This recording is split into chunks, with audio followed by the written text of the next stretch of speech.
Tehillim 26 by David. Judge me, Yahuwah, for I have walked in my integrity. I have trusted also in Yahuwah without wavering. Examine me, Yahuwah, and prove me. Try my heart and my mind. For your chesed is before my eyes. I have walked in your truth. I have not sat with deceitful men, neither will I go in with hypocrites. I hate the assembly of evildoers, and will not sit with the wicked.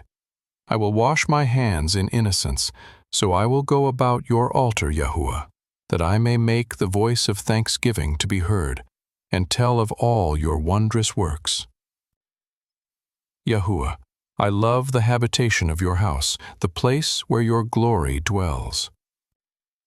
Don't gather my soul with sinners, nor my life with bloodthirsty men, in whose hands is wickedness, their right hand is full of bribes.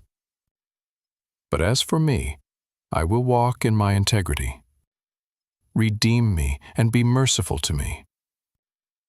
My foot stands in an even place. In the congregations I will bless Yahuwah.